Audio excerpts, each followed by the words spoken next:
All right, so you can probably see there's helicopters orbiting up here.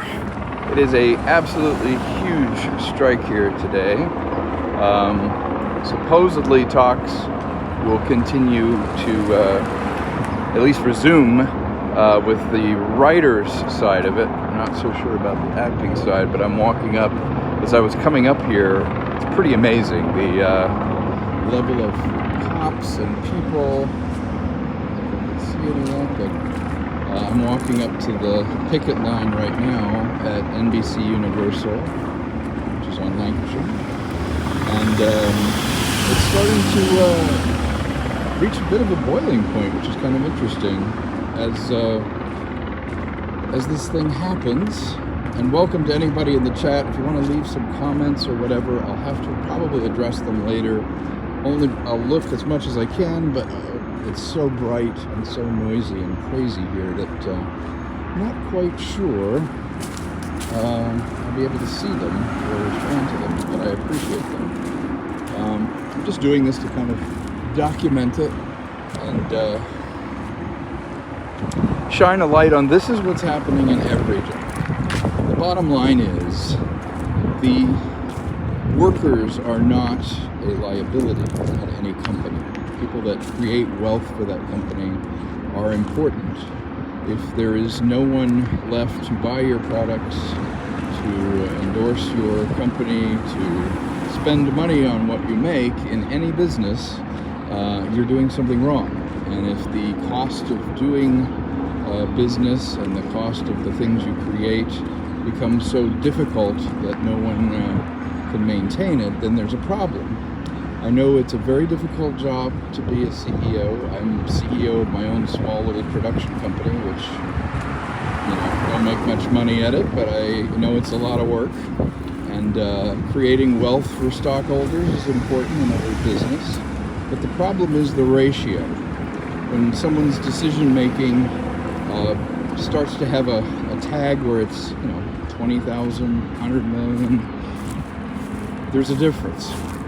When you get to 100 million, you're making decisions, creating wealth, but 100 million per year, you could live on forever. You could live on 1 year's salary. It's not really a measure of success at that point. You could certainly live on it. Wouldn't say no. There's nothing wrong with being rich or creating wealth. The problem is when it's untethered to any sort of morality, any kind of plan, any sort of sustainable economic model, in my opinion. And as an artist, as a writer and actor, I realize what we create for people, what we create as a entertainment for people, only has value if it serves those people, and only has value if it's affordable. And so I feel like at the end of the day, and this is just me winging it, we have to create something where unlimited growth is not the only thing we go for. We can't say, well, Netflix isn't doing well because we didn't make that extra 0.8 billion. We need to at some point go, you know what? It's great that we're making 5 billion. It's great that we're making 10 billion. If we sustain that and then bring up all boats rising, people that are providing content to them, people that work for Netflix, that are creating for them, if they also participate in this, then everyone wins because they can afford to be subscribers, they can afford to spend money in other areas, they can afford to do life. And as an artist, you have to have a life. You can't just be struggling and starving. It makes for very interesting artists for a while, but you're not in your best creative space when you live that way all the time. Being in a sort of panic mode, working, when I used to be a staff writer or working on something else, you'd work 10, 12 hours a day, eat, sleep, drink it, not knowing whether it would ever continue or if you'd keep having it. So the difficulty is finding a sweet balance in any business, particularly this business now, but any business where the people are assets, they're creating something together, you're creating a service or a business or a product that even the people at the top who are, yes, making, big picture decisions, those people need to be able to be scaled to what the people at the bottom are also contributing. You can't have, 1,000 times difference and claim, oh, well, I'm worth it, when that company's, say, losing money, or there's certain considerations about how much actual wealth they're creating. So here we are. Let's take a quick look at this. I'll see if I can switch it around.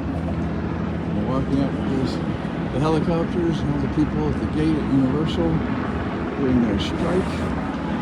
I'm about to go over there and check in at, I think that's the SAG one. I support both, the WGA, which is the Writers Guild, and SAG after. So I'm going to go ahead and check in on that. I just wanted to share a little bit of my thoughts on this and experience, and look at these people. There are so many people. Like and comment, leave me something. I'm going to keep it streaming. If I set this down, it's because I'm checking in at the moment, okay? So I will let all of you know how things look.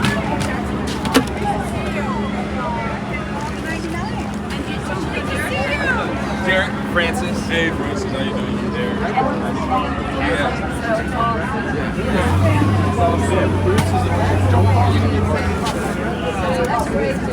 Oh my God.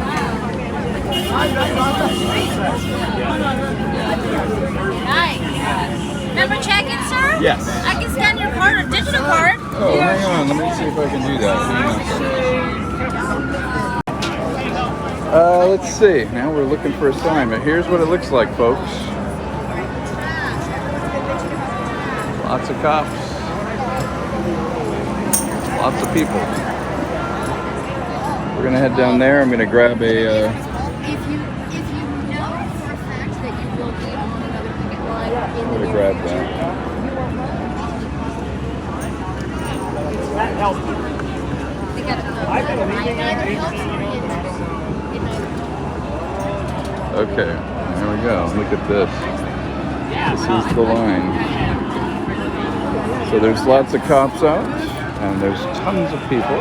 I'm not sure why they're out in quite such force. Perhaps something has happened, I don't know. But here's what it looks like.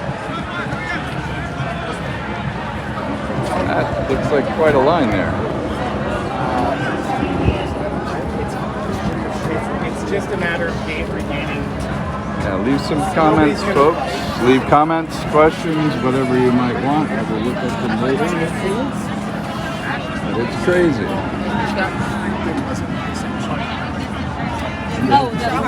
Probably get out of here. Wonder who called the cops.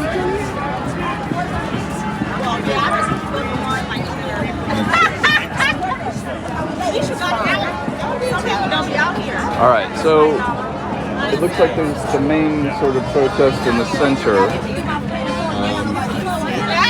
There's a lot of people on both sides of Blankerton here. This has been a real center point. They called this thing, to try and get people to come out. And they came out in force today. This is one of the bigger ones. I've been to Disney, I've been to Warner Brothers, but this one is definitely one of the bigger ones that I've been to.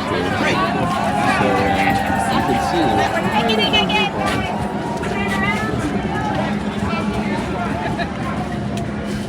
I don't know what this is going on here. I'm going to flip this around. Yeah, it is. It's overkill.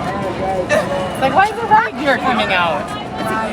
Why did they? Who called the cops? Peaceful protest. Probably the executives. Universal did. Yeah. Wait, you're actually asking for things? Yeah. We have no protection in this lane, and the cops are right there.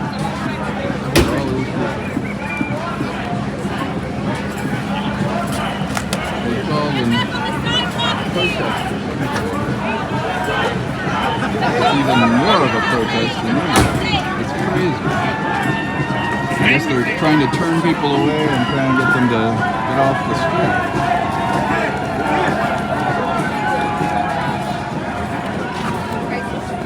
Oh, that's interesting.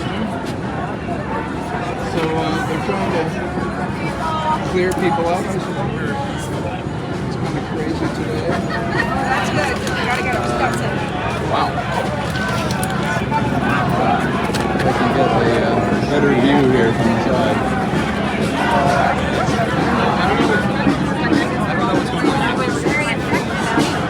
So yeah, send me some questions. Send me a like, subscribe if you don't know my channel. I make movies and audio podcasts called Mindstream. It's very important what's happening here, and it's going to be happening in every industry. What they don't realize is that AI is going to be coming for them. The day that AI can replace executive positions and create content, these companies are going to lose a lot of their cachet because the AI doesn't really discriminate as to who they're taking the jobs from. And I don't think we've really thought about it. Just because we can do it, as they say in the movie, necessarily shouldn't do it, at least until we know the ramifications or have some kind of societal setup to regulate and to figure out what this technology, what these changes are going to do. You can't have an economic model that they've had change so much. Change so much that they expect everyone to still work under the same rules, the same way of tabulating salaries and remuneration for us, but for them it's like, oh, it's shifting, we don't know how we're going to make money or how much money we're going to make. It doesn't work that way. I have no idea if you can hear me. Square off and then So,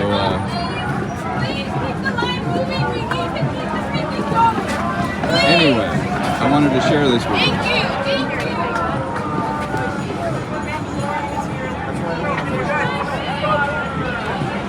I'm going to go walk the line a bit, but I just wanted to share this little moment of history with everybody that's been so supportive of my channel.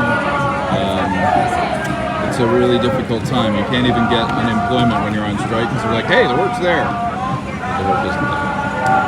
So we got a long way to go.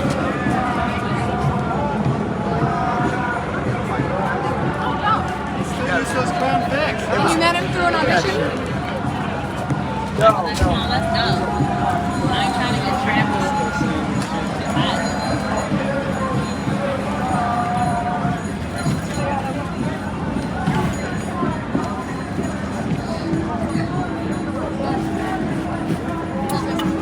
Right.